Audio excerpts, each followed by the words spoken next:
Hi, Cindy. Today I have Sharon Carson, candidate for State Senate, joining me, and we're going to chat a bit about what a state senator does and some of her views on several items.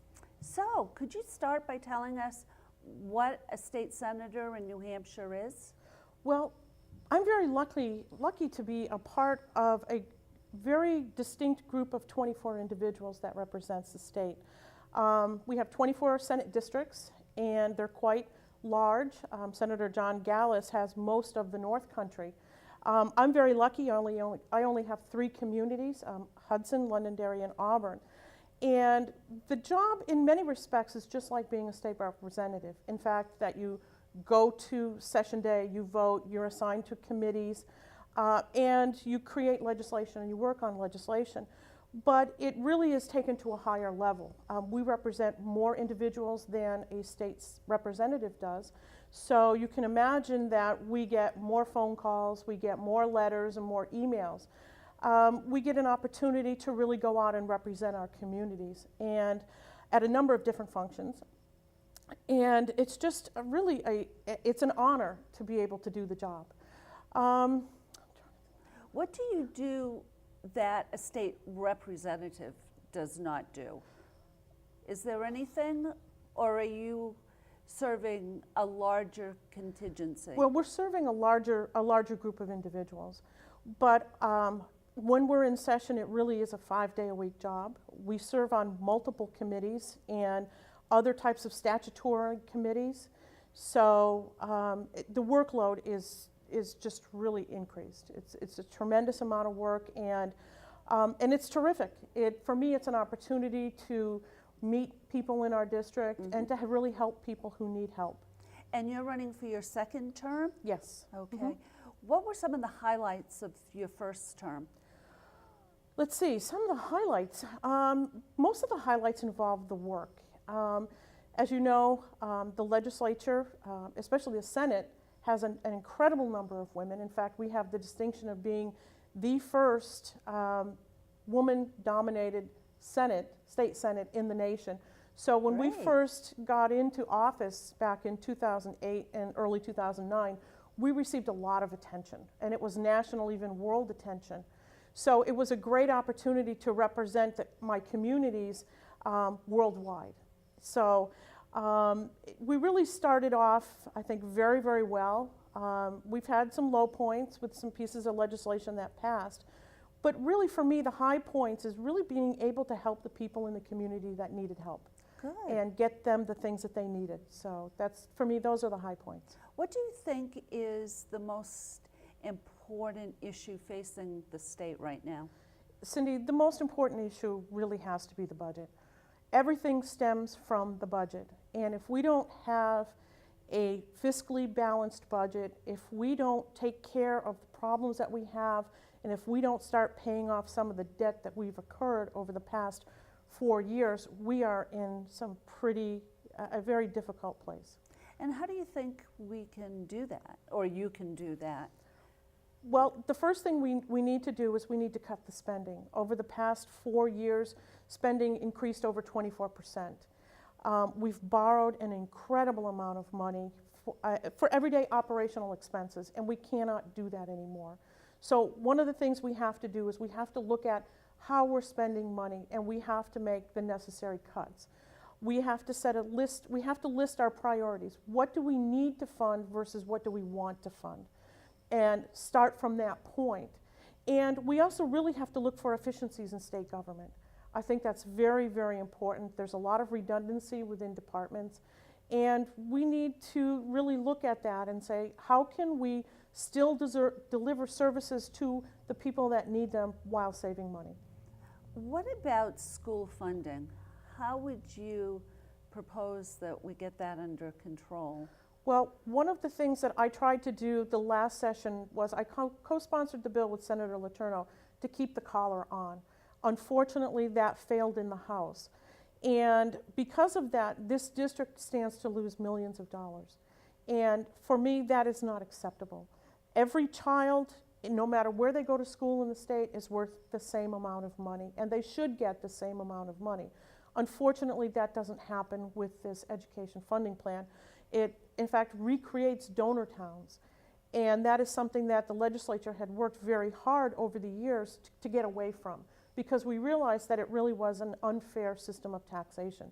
So one of the things that I'm doing is I'm putting in the collar bill again, and hopefully we can get that passed. I've had 2 meetings with the governor over the past 2 years to talk about education funding. And I would like to say he agrees with me that we need to fix it. But that's exactly what we need to do. We need to go back. We need to take a look at, a very hard look at this, because we cannot afford the plan we have. It was only funded this year because of the stimulus money, and we all know that's one-time money. It's not going to be there next year. So we need to go back and we need to really look at the plan and come up with a solution, an alternative plan, if you want to call it that.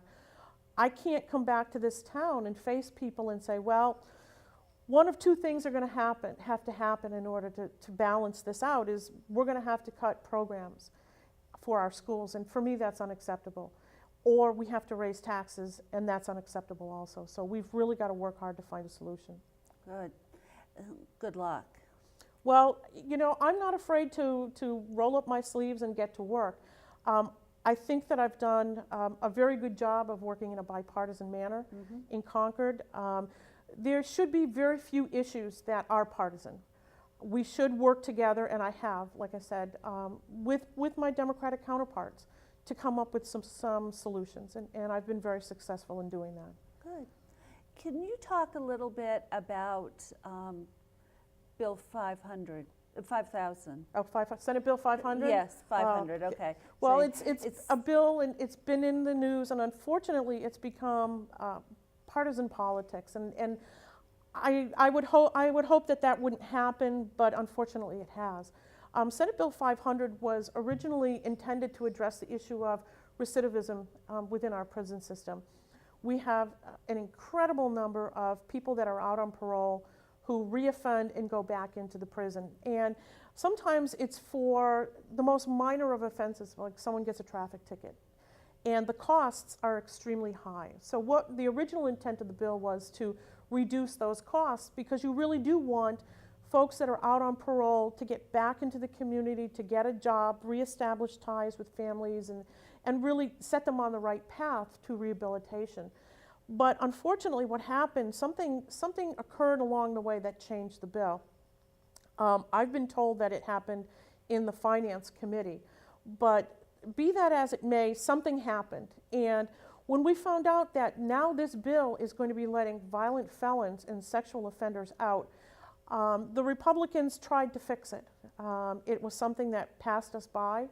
I went back and I read the bill that I voted on, and I went back and I looked at all the material that I had received from the Pew Center, and I had attended their conference.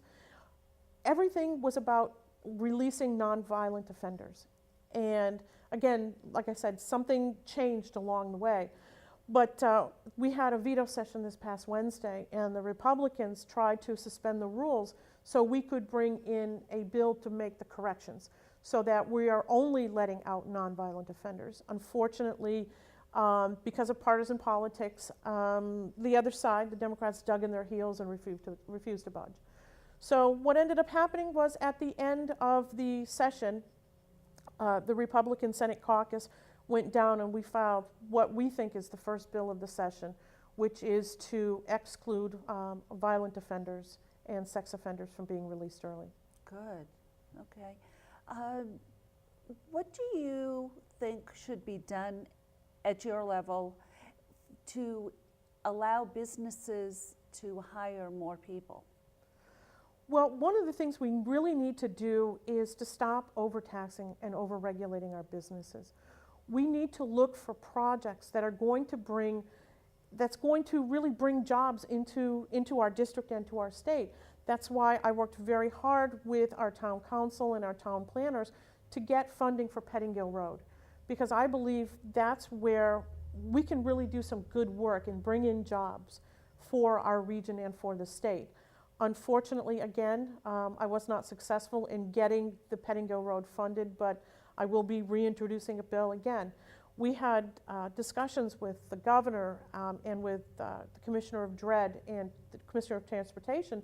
They all agreed that it was a great project, but when push came to shove, they refused to fund it. So we're going to go back again and just keep pushing and pushing until we get this done. And your views on 93, widening? Well, we need to widen 93. I don't think there's any question about that. We've discussed that for years.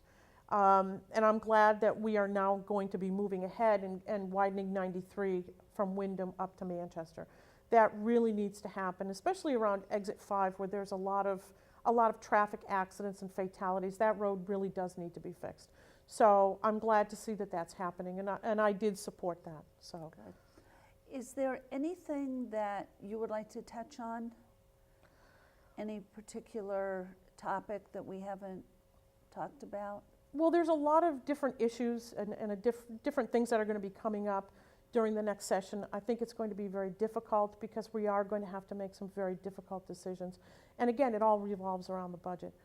But like I said, I'm ready, willing, and able to roll up my sleeves and use the experience that I've gotten representing the people of this district and just get to work and solve the problems. We can't sit around and wait for the miracle or the pot of gold or the money from the federal government because it's not coming. So this calls for a New Hampshire solution, and that calls for New Hampshire people to really come together and work together to find a solution to the problems.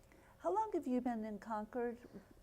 Well, I served as a state representative for 8 years and as a senator for 2 years. I say 10 years, for 2 years. May feel like 10 sometimes. No, you know, that's the funny part. People go, oh my God, the work, and it's like, you know, for me, I really enjoy what I do. If you don't enjoy it, you shouldn't be there.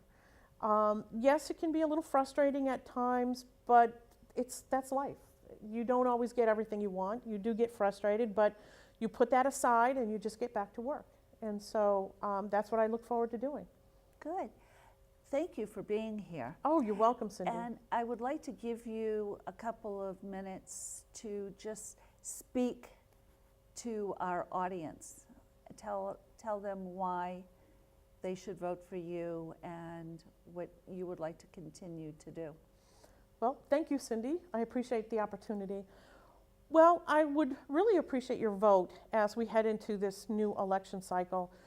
Like I said earlier, we're facing some pretty difficult decisions ahead of us, and I think it's important that we have people there that are going to do a very good job in representing their constituents, and I think that I've done that. I've had a lot of success in getting some very good pieces of legislation passed. One is the Kelsey Smith Act, which gives the police another tool to help missing people, and I authored the whistleblower bill that protects state and municipal employees who want to report waste, fraud, and abuse within government. So, and there's a number of other things that I was very successful at. So I do have a list of bills and things that I'm working on for the upcoming session, and I would like the opportunity to really continue to work to represent the people of the district. Wonderful. Thank you, Sharon. Thank you, Cindy. And please get out and vote on Tuesday, November 2nd. The Londonderry High School gym is the location for Londonderry residents from 7 a.m. until 8 p.m. And it's your right to be there, so please show up on November 2nd. Sharon, it was a pleasure. It's always a pleasure talking to you, Cindy. Thanks. Take care. I'd like to thank each candidate for joining me today.